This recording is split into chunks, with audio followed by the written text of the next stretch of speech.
Namaste and welcome. In this episode, I would take up another topic which I think has certain ramifications that are not commonly known or commonly talked about, and that is old versus new.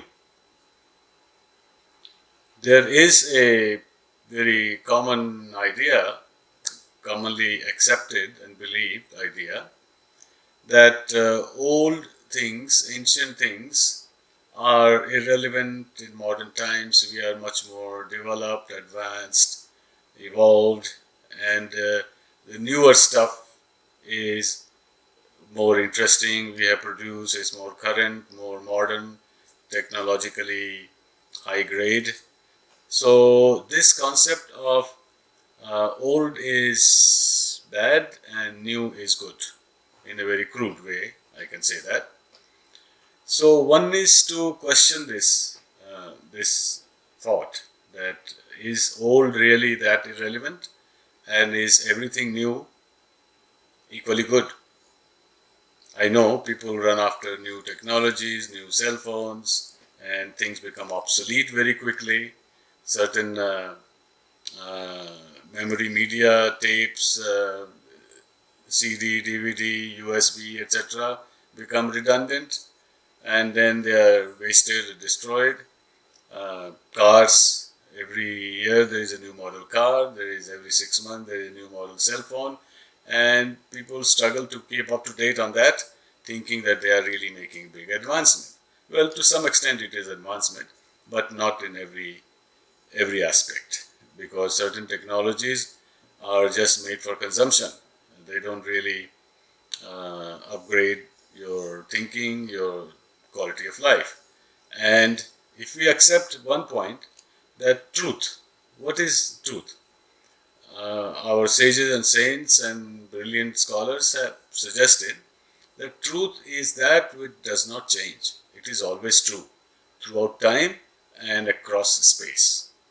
So what was true yesterday is also true today, and tomorrow will be tomorrow. And what is true for me here is also true for others elsewhere.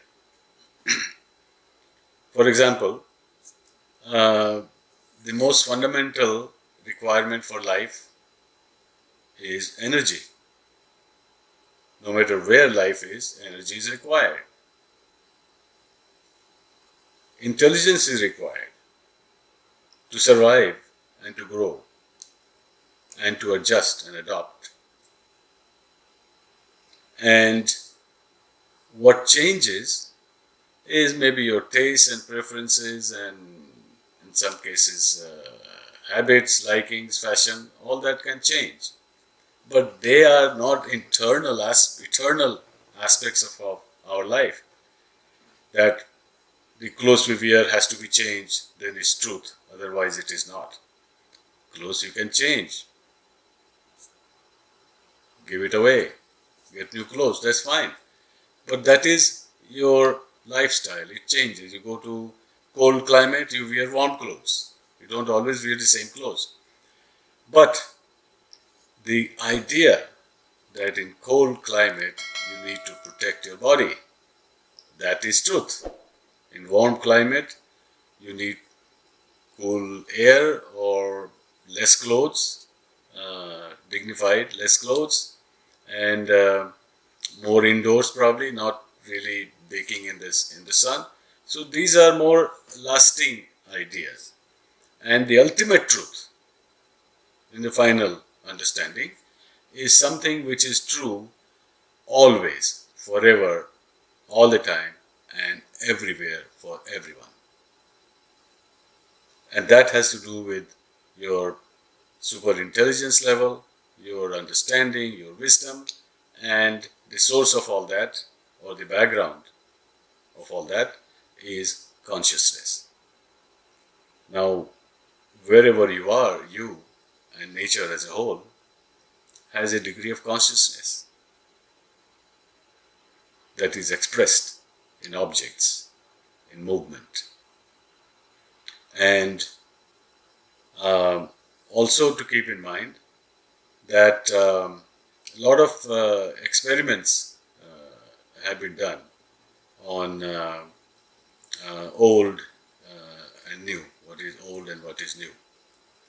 And one thought experiment I can suggest is a lot of people believe that today's technology is the highest possible we have and we can further improve it. And everybody in the past, thousands of years ago, had no idea of technology. But certain technologies from the past are also advanced for today in many fields. And in metallurgy, for example, in certain kinds of tool making, and there's also stories that we had flying objects, we had spacecraft going. They say no, we don't accept it because airplanes were discovered just 150 years ago. How could they be flying before? But just imagine this. Suppose there is a natural disaster, catastrophe, or man-made or nature-made, and most of the life form gets destroyed on Earth. Some remains and they grow and evolve. And a few thousand or few million years from now, they discover certain archaeological artifacts and say, well, they found the cell phone and they found some other gadgets and other technologies and they discard it. They say, no, couldn't be, because even we haven't developed it. How could they have developed millions of years ago? So the cyclicality of nature, cyclicality of movement, cyclicality of cultures, certain cultures get destroyed and with them the technology and their belongings get destroyed. And much later on, they discovered those findings and say, well, this, they discard it. Either they don't recognize it or they discard it because this could not be possible. So let's not develop a fixed attitude that everything old is not so good and everything new is all worthwhile and is admirable. Because a lot of new things are toxic and dangerous for you. Certain kind of manufactured products, including food with chemicals and preservatives, they are dangerous for you. Fresh food, locally grown food is much healthier. But we can't say that because we have evolved and we are much more modern, therefore the packaged food and chemicalized and colored food is better because this represents or is a product of high technology. So let's have a balanced view, contemplate on it, and try to understand it deeper. And some old stuff like your grandparents are not that irrelevant. They are a very important part of your life. Thank you for listening. Bye.